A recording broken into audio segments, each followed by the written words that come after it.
आकाशवाणी चंडीगढ़ तो पेश है समाचार दर्शन।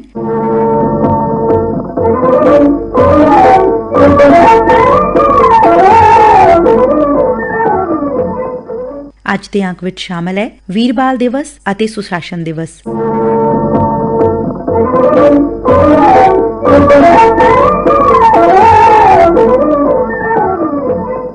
ਪ੍ਰਧਾਨ ਮੰਤਰੀ ਨਰਿੰਦਰ ਮੋਦੀ ਵੱਲੋਂ ਸ੍ਰੀ ਗੁਰੂ ਗੋਬਿੰਦ ਸਿੰਘ ਜੀ ਦੇ ਛੋਟੇ ਸਾਹਿਬਜ਼ਾਦਿਆਂ ਬਾਬਾ ਜ਼ੋਰਾਵਰ ਸਿੰਘ ਅਤੇ ਬਾਬਾ ਫਤਿਹ ਸਿੰਘ ਦੀ ਲਾਸਾਨੀ ਸ਼ਹਾਦਤ ਦੀ ਯਾਦ ਵਿੱਚ ਸ਼ਹੀਦੀ ਦਿਹਾੜੇ ਨੂੰ ਵੀਰ ਬਾਲ ਦਿਵਸ ਵਜੋਂ ਮਨਾਉਣ ਦਾ ਫੈਸਲਾ ਕੀਤਾ ਗਿਆ ਸੀ, ਜਿਸ ਦੇ ਤਹਿਤ ਪੰਜਾਬ, ਹਰਿਆਣਾ ਅਤੇ ਦਿੱਲੀ ਸਮੇਤ ਦੇਸ਼ ਭਰ ਵਿੱਚ ਵੱਖ-ਵੱਖ ਪ੍ਰੋਗਰਾਮ ਕਰਵਾਏ ਗਏ। ਇਸ ਮੌਕੇ ਨਵੀਂ ਦਿੱਲੀ ਵਿਖੇ ਹੋਏ ਸਮਾਗਮ 'ਚ ਸੰਬੋਧਨ ਕਰਦਿਆਂ ਪ੍ਰਧਾਨ ਮੰਤਰੀ ਨਰਿੰਦਰ ਮੋਦੀ ਨੇ ਕਿਹਾ, शहीदी सप्ताह और ये वीर बाल दिवस हमारी सिख परंपरा के लिए भावों से भरा जरूर है, लेकिन इससे आकाश जैसी अनंत प्रेरणाएं भी जुड़ी है।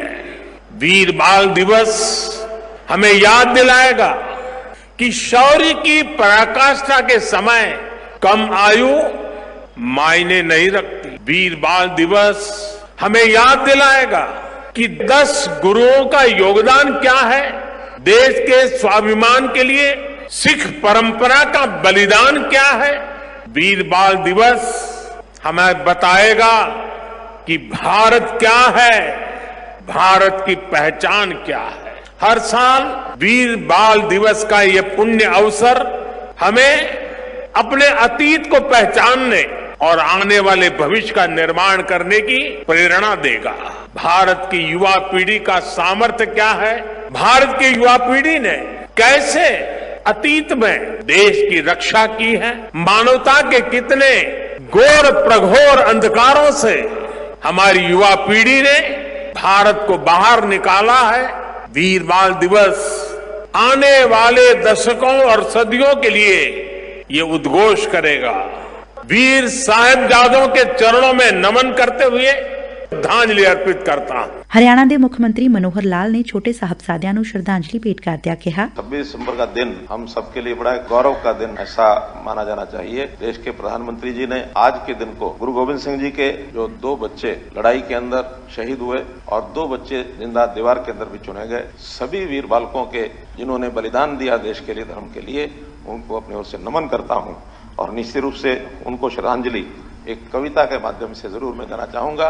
बहुत पहले ये कविता मैंने स्वयं उस समय तो याद की थी, लेकिन आज मैं इसको जरूर पढ़ के बोलूंगा ताकि उनको एक श्रद्धांजलि इस प्रकार की दी जा सके। लिखा है, गुरु गोविंद के बच्चे उम्र में थे अगर कच्चे, मगर थे सिंह के बच्चे धर्म ईमान के सच्चे, गरज कर बोल उठे थे यूं, सिंह मुंह खोल उठे थे यूं, हम झुक नहीं सकते, नहीं हम रुक नहीं सकते, कहीं पर्वत झुके भी हैं, कहीं दरिया रुके भी हैं, नहीं रुकती रवानी है, नहीं झुकती जवानी है। जोरावर जोर से बोला, फतेह सिंह शोर से बोला, रखो ईंटें भरो गारे, चुनो दीवार हत्यारे, निकलती सांस बोलेगी हमारी लाश बोलेगी, यही दीवार बोलेगी हजारों बार बोलेगी, हमारे देश की जय हो, हमारे धर्म की जय हो, पिता दशमेश की जय हो, श्री गुरु अंत की जय हो।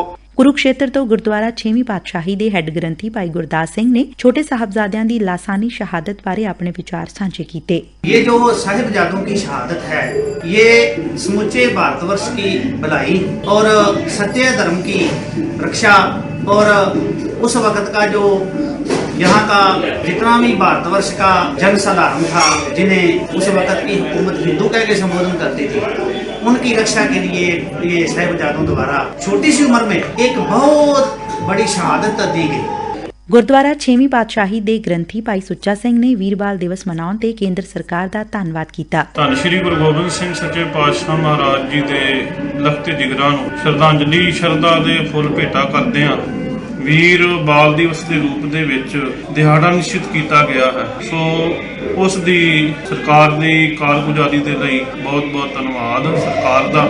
ਧੰਨ ਸ਼੍ਰੀ ਗੁਰੂ ਗੋਬਿੰਦ ਸਿੰਘ ਸੱਚੇ ਪਾਤਸ਼ਾਹ ਦੇ ਜਿਹੜੇ ਸਾਹਿਬਜ਼ਾਦੇ ਸਨ, ਧੰਨ ਬਾਬਾ ਜ਼ੋਰਾਵਰ ਸਿੰਘ ਜੀ, ਧੰਨ ਬਾਬਾ ਫਤਿਹ ਸਿੰਘ ਜੀ, ਜਿਨ੍ਹਾਂ ਦੀ ਉਮਰ ਕੇਵਲ 5 ਅਤੇ 7 ਸਾਲ ਸੀ। ਮਾਨਸਾ ਤੋਂ ਨਹਿਰੂ ਯੁਵਾ ਕੇਂਦਰ ਦੇ ਯੂਥ ਅਫਸਰ ਡਾਕਟਰ ਸੰਦੀਪ ਸਿੰਘ ਘੰਡ ਨੇ ਸ਼ਹੀਦੀ ਦਿਹਾੜੇ ਮੌਕੇ ਆਪਣੇ ਵਿਚਾਰਾਂ ਦਾ ਪ੍ਰਗਟਾਵਾ ਕੀਤਾ। ਧੰਨ ਸ਼੍ਰੀ ਗੋਬਿੰਦ ਸਿੰਘ ਜੀ ਨੇ ਜਦੋਂ ਅਨੰਦਪੁਰ ਸਾਹਿਬ ਦਾ ਕਿਲਾ ਛੱਡਿਆ, ਪਰ ਪਹਾੜੀ ਰਾਜਿਆਂ ਦੀ ਬੇਈਮਾਨੀ ਅਤੇ ਮੁਗਲਾਂ ਦੇ ਬੇਈਮਾਨੀ ਨਾਲ ਧੰਨ ਸ਼੍ਰੀ ਗੋਬਿੰਦ ਸਿੰਘ ਜੀ ਨੂੰ ਰਸਤੇ ਵਿੱਚ ਹੀ ਘੇਰ ਕੇ ਯੁੱਧ ਹੋਏ। ਕਿਸ ਤਰੀਕੇ ਨਾਲ ਸਰਸਾ ਨਦੀ ਤੇ ਵਿਛੋੜਾ ਪਿਆ। ਛੋਟੇ ਸਾਹਿਬਜ਼ਾਦੇ ਜਿਨ੍ਹਾਂ ਦੀ ਮਹਿਜ਼ ਉਮਰ 9 ਸਾਲ 14 ਸਾਲ ਸੀ, ਧੰਨ ਜ਼ੋਰਾਵਰ ਸਿੰਘ ਤੇ ਫਤਿਹ ਸਿੰਘ, ਜਿਨ੍ਹਾਂ ਨੇ ਹਜੇ ਪੂਰੀ ਤਰ੍ਹਾਂ ਮਾਂ-ਬਾਪ ਦਾ ਪਿਆਰ ਵੀ ਨਹੀਂ ਸੀ ਲਿਆ, ਉਹਨਾਂ ਨੂੰ ਕੰਧਾਂ ਵਿੱਚ ਸ਼ਹੀਦ ਕਰ ਦਿੱਤਾ ਗਿਆ। ਕਿ ਕੇਂਦਰ ਸਰਕਾਰ ਵੱਲੋਂ ਛੋਟੇ ਸਾਹਿਬਜ਼ਾਦਿਆਂ ਦੀ ਸ਼ਹੀਦੀ ਦਿਵਸ ਨੂੰ ਵੀਰ ਬਾਲ ਦਿਵਸ ਵਜੋਂ ਮਨਾਇਆ ਜਾ ਰਿਹਾ ਹੈ। ਭਾਰਤੀ ਜਨਤਾ ਪਾਰਟੀ ਆਗੂ ਅਮਨਜੋਤ ਕੌਰ ਰਾਮੂਵਾਲੀਆ ਨੇ ਵੀਰ ਬਾਲ ਦਿਵਸ ਮਨਾਉਣ ਨੂੰ ਇੱਕ ਸ਼ਲਾਘਾਯੋਗ ਕਦਮ ਦੱਸਿਆ। ਵੀਰ ਬਾਲ ਦਿਵਸ ਤੇ ਮਾਨਯੋਗ ਪ੍ਰਧਾਨ ਮੰਤਰੀ ਜੀ ਦਾ ਧੰਨਵਾਦ ਕਰਨਾ ਚਾਹੁੰਦੀ ਹਾਂ ਕਿ ਮਹਾਰਾਜਾ ਰਣਜੀਤ ਸਿੰਘ ਤੋਂ ਬਾਅਦ ਜੇ ਕਿਸੇ ਨੇ ਸਿੱਖਾਂ ਨੂੰ ਇੱਜ਼ਤ ਮਾਣ ਤੇ ਸਤਿਕਾਰ ਦਿੱਤਾ ਤਾਂ ਪ੍ਰਧਾਨ ਮੰਤਰੀ ਜੀ ਹਨ। ਵੀਰ ਬਾਲ ਦਿਵਸ ਤੇ ਦੇਸ਼ ਭਰ ਦੇ ਸਿਲੇਬਸ ਵਿੱਚ ਸਕੂਲ ਦੇ ਬੱਚਿਆਂ ਨੂੰ ਪੜ੍ਹਾਇਆ ਜਾਏਗਾ ਕਿ ਸਾਹਿਬਜ਼ਾਦਿਆਂ ਨੇ ਕਿਵੇਂ ਆਪਣੀ ਲਸਾਨੀ ਕੁਰਬਾਨੀ ਕੀਤੀ ਔਰ ਉਸ ਵਕਤ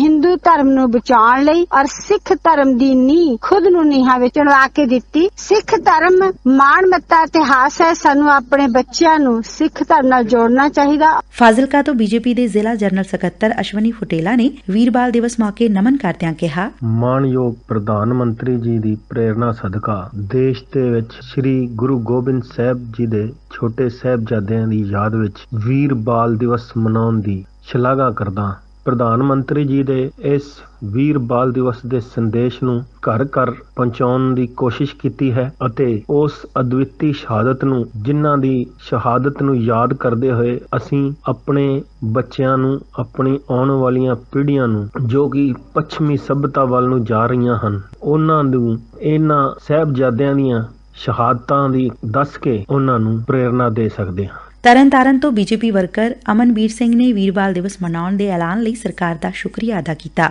ਵੀਰ ਬਾਲ ਦਿਵਸ ਮਨਾਇਆ ਜਾ ਰਿਹਾ, ਇਹਦੇ ਲਈ ਮੈਂ ਸਭ ਤੋਂ ਪਹਿਲਾਂ ਮੋਦੀ ਸਾਹਿਬ ਦਾ ਧੰਨਵਾਦ ਕਰਦਾ, ਜਿਨ੍ਹਾਂ ਨੇ ਸਾਡੇ ਗੁਰੂ ਪੰਥ ਦੇ ਪ੍ਰਤੀ ਆਪਣਾ ਜਿਹੜਾ ਪਿਆਰ ਵਿਖਾਇਆ, ਆਪਣੀ ਸ਼ਰਧਾ ਵਿਖਾਈ। ਹਰ ਸਾਲ ਸੈਂਕੜੇ ਸਾਲਾਂ ਤੋਂ ਜਿਹੜੇ ਦਿਨ ਆ ਮਨਾਏ ਜਾ ਰਹੇ ਆ ਔਰ ਜਿਹੜੇ ਸਾਡੇ ਗੁਰੂ ਸਾਹਿਬਾਨ ਹੋਏ ਨੇ ਉਹ ਇੱਕ ਬਹੁਤ ਵੱਡੀ ਜਿਹੜੀ ਮਹਾਨ ਹਸਤੀ ਨੇ। ਮੋਦੀ ਸਾਹਿਬ ਨੇ ਜੋ ਇਹ ਉਪਰਾਲਾ ਸਿੱਖਾਂ ਪ੍ਰਤੀ ਜਿਹੜਾ ਆਪਣੀ ਜਿਹੜੀ ਸ਼ਰਧਾ ਵਿਖਾਈ ਆ, ਮੈਂ ਉਹਨਾਂ ਦਾ ਧੰਨਵਾਦ ਕਰਦਾ। ਪਿੰਜੌਰ ਸਥਿਤ ਸੰਤ ਵਿਵੇਕਾਨੰਦ ਮਿਲੇਨੀਅਮ ਸਕੂਲ ਦੀ ਵਿਦਿਆਰਥਣ ਨੇਹਾ ਨੇ ਪਾਠਕ੍ਰਮ 'ਚ ਛੋਟੇ ਸਾਹਿਬਜ਼ਾਦਿਆਂ ਬਾਰੇ पढ़ाए जाने ਤੇ खुशी ਦਾ ਪ੍ਰਗਟਾਵਾ ਕੀਤਾ। मैं माननीय प्रधानमंत्री जी का धन्यवाद करना चाहती हूँ कि उन्होंने गुरु गोविंद सिंह जी के 4 साहिबजादों की शौर्य, वीरता और गर्व की कहानी हमारे पाठ्यक्रम में शामिल की है। ਦੇਸ਼ ਦੇ ਸਾਬਕਾ ਪ੍ਰਧਾਨ ਮੰਤਰੀ ਅਟਲ ਬਿਹਾਰੀ ਵਾਜਪੇਈ ਦੇ ਜਨਮ ਦਿਹਾੜੇ ਨੂੰ ਸੁਸ਼ਾਸਨ ਦਿਵਸ ਵਜੋਂ ਮਨਾਇਆ ਜਾਂਦਾ ਹੈ। ਇਸ ਮੌਕੇ ਦੇਸ਼ ਭਰ 'ਚ ਵੱਖ-ਵੱਖ ਪ੍ਰੋਗਰਾਮ ਅਤੇ ਵਧੀਆ ਪ੍ਰਸ਼ਾਸਨ ਲਈ ਕਈ ਯੋਜਨਾਵਾਂ ਦੀ शुरुआत भी की जा रही है। हरियाणा के मुख्यमंत्री मनोहर लाल ने सुशासन दिवस मौके संबोधन करते कहा,